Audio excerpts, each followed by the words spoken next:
다시 이어서 국제부 기자와 함께 이야기 나눠보도록 하겠습니다. 자, 앞서 설명드린 것처럼 미 대선 유세장에서 발생한 사건입니다. 트럼프 전 대통령, 앞서 화면으로 보신 것처럼 귀 쪽으로 부상을 입었습니다. 네, 총격범은 현장에서 사살됐는데 아직 정확한 신원과 동기는 파악되지 않고 있습니다.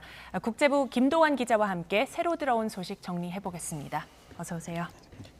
저희가 앞서 이게 전문가 연결해서 당시 상황이나 정치적인 영향 같은 것들 들어봤는데 사건 개요부터 다시 한번 좀 짚어볼까요? 예, 일단 방금 화면을 들으신 분들도 있을 테니까 다시 한번 정리를 해보겠습니다. 예. 오늘 트럼프 전 대통령의 선거 유세가 펜실베이니아주 버틀러 카운티에서 있었습니다. 우리 시간으로는 오전 7시 10분쯤, 현지 시간으로는 오후 6시 10분쯤에 유세가 시작이 됐습니다. 총격이 일어난 게 그 시간입니다. 예. 트럼프 전 대통령이 연단에 올라가셔서 연설을 시작했는데 약 4분에서 5분 정도 지났을 때, 그러니까 연설을 시작하자마자 총성이 울렸습니다. 목격자들은 총성이 너댓 발 정도 울렸다, 이렇게 증언을 하고 있고요. 트럼프 전 대통령은 오른손을 오른쪽 귀 쪽으로 올리면서 즉시 바닥으로 엎드렸고 경호원들이 무대로 뛰어 올랐습니다. 그리고 경호원들이 트럼프 전 대통령을 에워싸면서 무대 바깥으로 안내했고 곧바로 유세 현장을 떠났습니다. 현장 목격자들의 이야기를 들어보면은 연설이 시작될 무렵에 한 남성이 인근 건물 옥상으로 올라갔다고 합니다. 그래서 이런 상황에서는 연설을 중단해야 하는 것 아닌가 이런 생각을 하고 있는 와중에 총성이 들렸다, 이런 목격자들의 증언이 있습니다. 예. 네, 화면을 보니까 트럼프 전 대통령 얼굴에 피가 흐르는 이런 모습이 보였는데요. 지금은 어떤 상태인가요? 예, 일단 트럼프 전 대통령이 직접 이제 자신의 소셜미디어 계정에 글을 올렸는데 오른쪽 귀 윗부분을 총알이 관통했다. 하지만 네. 지금 괜찮다, 이렇게 적었는데요. 트럼프 전 대통령이 총격을 당한 직후에도 영상을 보면은 주먹을 불끈 쥐고 하늘로 이렇게 올리면서 이렇게 건재한 모습을 보여줬거든요. 그런 걸 보면은 심각한 부상은 아닌 것으로 보이고요. 트럼프 전 대통령 선거 캠프도 성명을 내고 지역 의료시설에서 검진을 받았고 현재 상태는 괜찮다, 이렇게 밝혔습니다. 그리고 백악관 경호국도 전 대통령은 안전하다, 이렇게 설명을 했습니다. 트럼프 전 대통령의 아들이 아버지와 통화를 했다면서 소셜미디어에 글을 올렸는데 아버지는 활력이 넘친다, in great spirit이라는 표현을 썼는데 네. 평소와 다름없이 일상에는 지장이 없는 그런 상태인 것으로 보입니다. 예.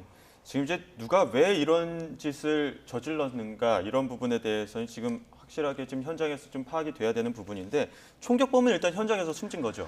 그렇습니다. 이렇게 유세장 바깥에서 총격을 한 것으로 알려져 있는데 백악관 경호국이 현장에서 총격범을 사살한 것으로 보도가 돼 있습니다. 네. 총격범이 유세 현장 연단 인근에 있는 건물 지붕에서 총을 쐈다는 것으로 보도가 되고 있는데 경찰과 경호국은 현장에서 소총 한정을 수거를 했습니다. 소총은 AR-15 타입의 반자동 소총이라고는 보도가 나왔고요.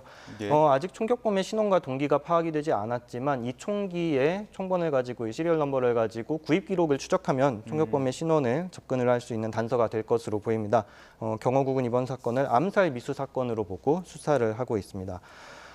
트럼프 전 대통령은 큰 피해를 입진 않은 것으로 보이지만 현장에서 인명피해가 발생을 했는데요. 유세를 지켜보던 한 명이 숨지고 2명이 중태라고 경호국이 밝혔습니다. 2명은 좀 심각한 상태라서 헬기로 수송이 돼서 인근의 피츠버그에 있는 종합병원으로 옮겨졌다고 알려져 있습니다. 예. 예, 유세에 참석했던 목격자들은 당시 상황이 공포 그 자체였다, 이렇게 증언을 하기도 했는데요. 목격자의 이야기를 직접 들어보고 오겠습니다.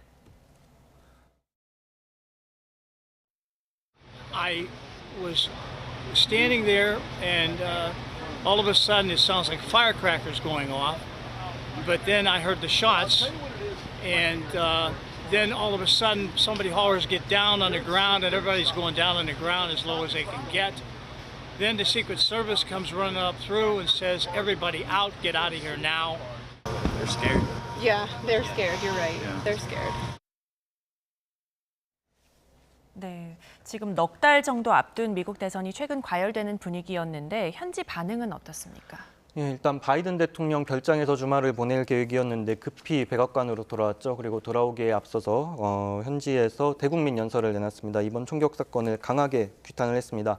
이런 폭력은 용납할 수가 없다면서 전 국민이 한 목소리로 규탄을 해야 한다, 이렇게 강조를 했고 또 트럼프 전 대통령이 무사하다는데 감사한다고 밝혔습니다.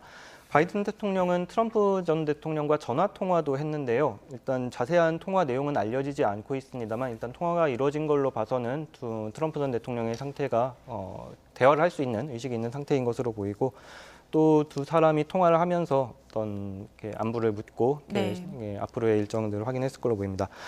그리고 미치 매코넬 공화당 상원 원내대표는 미국 정치에서는 폭력이 설 자리는 없다. 그리고 트럼프 전 대통령이 괜찮아 보여서 다행이다 이렇게 발언했고요. 또 공화당의 마이크 존슨 하원 의장은 트럼프 전 대통령을 위해 기도한다 이렇게 밝혔습니다. 공화당뿐 아니라 민주당 인사들도 이번 사건을 강력히 비판을 했습니다. 척 슈머 민주당 상원 원내대표는 유세장에서의 이번 사건에 경악했다라면서 폭력은 정당화될 수 없다고 강조했고요. 또 전직 대통령인 오바마 전 대통령, 클린턴 전 대통령도 각각 잇따라 성명을 내고 이번 총격 사건을 비난을 했습니다.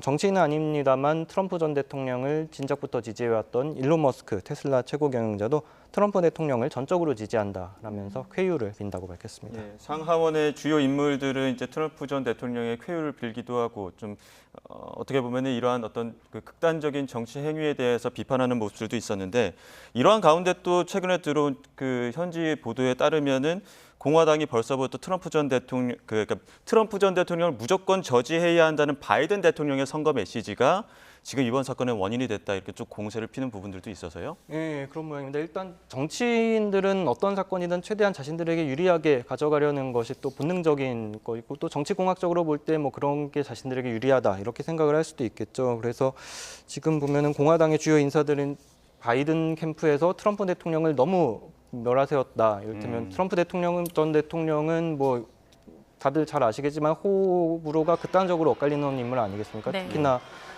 지난 20년 1월에 그 의사당 난입 사건을 뭐 배후에서 사실상 선동했다 뭐 이런 비난도 예. 받고 있는 만큼 어떤 민주주의의 적이다 뭐 이런 강력한 비난도 받고 있고 예. 그런 점들을 바이든 캠프에서 강조하면서 어떤 극단적인 사람들을 부추긴 것 아니냐 뭐 이런 비난들을 공화당의 일부 인사들이 내놓고 있습니다. 또 바이든 대통령 같은 경우는 대선 토론을 망친 이후에 어떤 인지력 저하 논란 때문에 후보 사퇴 압박을 계속 받고 있었는데 거기에 대해서 바이든 대통령은 계속 대선 완주 의사를 밝히면서 예. 목표는 내가 아니라 트럼프다 이런 얘기를 계속 해왔었죠. 그것을 마치 트럼프 대통령을 겨냥한 공격을 해야 한다 이런 식으로 해석한 것 아니냐 이러면서 이제 공화당 일부 인사들은 또 이것은 바이든 대통령에게도 일부 책임이 있다 이런 예. 공세를 벌이고 있는 상황입니다. 네, 분위기가 이렇다 보니까 사실 이번 사건도 있고 또 바이든 대통령의 말씀하신 대로 인지력 저하 논란도 계속해서 지금 커지고 있던 상황이어서 민주당이 앞으로 3개월 남은 시점에서 후보 교체를 좀 강하게 이렇게 밀고 나갈지 이 부분도 좀 관심인데요. 좀 현실적으로 사실은 어려운 상황이기도 하잖아요. 이건 어떻게 보십니까? 일단 절차적으로는 바이든 대통령 본인이 자진해서 물러나지 않는 한은 민주당에서 후보를 교체할 방법은 없습니다. 이미 전당대회에서 대의원들이 이미 상당 부분 표를 결정을 한 상황이기 때문에 본인의 의지가 가장 중요한 상황인데 다만 단기적으로 볼 때 이번 사건으로 트럼프 전 대통령에 대한 총격 사건으로 관심이 확 쏠리면서 바이든 대통령에 대한 사퇴 압박은 조금 더 관심에서 멀어지는 이런 효과가 단기적으로는 있을 수도 있을 것 같습니다. 다만 네. 장기적으로 볼 때는 예. 트럼프 전 대통령 같은 경우는 총격을 받고도 이렇게 건장하게 건재를 가시하면서 이렇게 그렇죠. 활발하게 활동을 하는 데 비해서 바이든 대통령은 잦은 말실수와 어떤 이렇게 구설에 계속 오른다면은 후보 사퇴론이 다시 한번 점화될 가능성도 있어 보입니다만 아직은 사건이 발생한 지 너무 얼마 되지 않았기 때문에 현지 언론에서도 구체적인 전망은 아직까지는 나오고 있지 않는 것 같습니다. 예. 지금 저희가 지금 화면 설명을 좀 드리겠습니다. 지금 보시는 화면이 CNN 그 해외 현지에서 당시 상황에 대한 그 특보, 속보를 계속 전하는 그 화면입니다. 지금 저희가 계속 이야기를 나누고 있습니다만 트럼프 전 대통령이 지금 보시는 것처럼 연단에 올라서 연설, 유세 도중에 지금 총격이 있었고요. 연단 밑으로 급히 숨었습니다. 지금 경호원들이 급히 다시 연단 위로 올라가서 트럼프 전 대통령을 몸으로 감쌌고요. 상황을 좀 지켜보는 것 같은데 지금 그 근처에 있는 지지자들도 굉장히 당황을 했습니다. 그 현장에 있었던 사람들의 이야기를 들어보면 총격범이 쓰러졌다 이런 이야기도 현장에서 들리기도 했었고 간헐적으로 총소리도 났고요. 그러다 보니까 또 현장에서는 경호원들이 몸을 숙여라 이런 얘기를 하면서 지지자들도 몸을 숙이기도 했었는데 그 이후입니다. 지금 트럼프 전 대통령이 엄지를 치켜 세우자 지지자들도 다 함께 또 트럼프 전 대통령을 연호하는 모습, USA라고 연호하는 모습도 현장에서 있었다고 하는데요. 지금 현장 모습을 계속 보고 계십니다. 네, 이렇게 트럼프 전 지금 대통령이 경호원들의 부추김을 받으면서 일어난 뒤에 주먹을 이렇게 치켜 세워들고 또 지지자들에게 괜찮다는 어떤 신호를 보내고 연단으로 내려온 상황이었습니다. 지금 화면으로 계속 당시 현장 화면을 보고 계십니다. 트럼프 대통령이 이렇게 주먹을 들면서 지지자들에게 신호를 보내자 지지자들도 환호를 하면서 응원을 해주는 이런 모습을 볼 수가 있었습니다. 예. 자, 지금 현장 모습 보셨는데 현장에 또 새로운 그림이 들어오는 대로 현장 연결해서 다시 한번 전해드리도록 하고요. 저희는 김도원 기자와 함께 다시 한번 이번 사건에 대해서 조금 더 짚어보겠습니다. 지금 여러 가지로 지금 미국 국내에 있는 정치인들이 굉장히 여러 가지 메시지를 내고 있는 상황인데 외국 정상들도 잇따라 좀 입장을 내놓고 있죠. 그렇습니다. 너무 충격적인 사건이었기 때문에 각국 정상들이 잇따라 메시지를 내놓으면서 이런 총격 사건을 비판을 하고 있습니다. 일단 미국의 가장 중요한 동맹국인 영국의 키어 스타머 신임 영국 총리가 입장을 밝혔는데요. 이번 총격 사건에 경악했다. 그러면서 폭력은 어떤 경우에도 용납을 할 수 없다. 그리고 희생자들을 추모한다. 이런 메시지를 밝혔습니다. 그리고 기시다 후미오 일본 총리도 트럼프 전 대통령의 쾌유를 빈다라는 글을 자신의 소셜미디어 계정에 올렸습니다. 베냐민 네탄야후 이스라엘 총리는 이번 공격 시도에 충격을 받았다. 그러면서 안전과 쾌유를 기도한다고 밝혔고요. 시오마라 카스트로 온두라스 대통령도 폭력은 더 많은 폭력을 불러올 뿐이다 라고 비판을 했습니다. 빅터 오르반 헝가리 총리도 어려운 시간에 트럼프 대통령을 생각하고 기도한다 이런 메시지를 밝혔습니다. 네. 마지막으로 하나 더 알아보겠습니다. 지금 이 사건이 발생한 곳이 유세 현장이 대표적인 경합주 가운데 하나지 않습니까? 펜실베이니아주인데 이곳에서 이제 유세 현장에서 이런 사건이 발생하다 보니까 앞으로 이제 이곳의 부동층이라든지 좀 아직까지 표심을 정하지 않은 사람들에게 어떤 영향을 미칠까 또 관심인데요. 이제 경합주의 판세 지금 이 유세 현장을 비롯해서 좀 어떻게 분석할까요? 할 수 있을까요? 글쎄 아직 대선이 4개월이나 남았기 때문에 앞으로 구체적으로 어떻게 변동할지를 지금 예단하기는 어렵겠습니다만 일단 이런 총격 사건이 발생하는 경우에는 과거의 사례를 보면은 만약에 이번 사건이 정치적인 동기를 가진 사건이었다면은 총격범은 저 후보에게 피해를 입히겠다 이런 생각을 가지고 범행을 저지르겠지만 과거의 사례를 보면 그런 시도가 성공한 적은 대체로 없었던 것 같습니다. 오히려 피해를 입은 정치인의 주가를 더 올려주거나 인기를 더 올려주는, 명성을 더 높여주는 그런 사례가 더 많았던 것 같고 그렇기 때문에 만약에 이번 사건이 정치적인 동기의 사건이었고 지금 미국 대선이 박빙으로 진행되고 있는 상황에서 판세를 뒤집기 위해 이런 범행을 저질렀다라고 한다면은 그런 시도는 실패할 가능성이 높지 않을까 이런 생각이 듭니다. 네, 알겠습니다.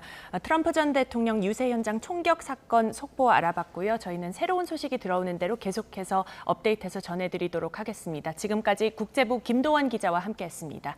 감사합니다.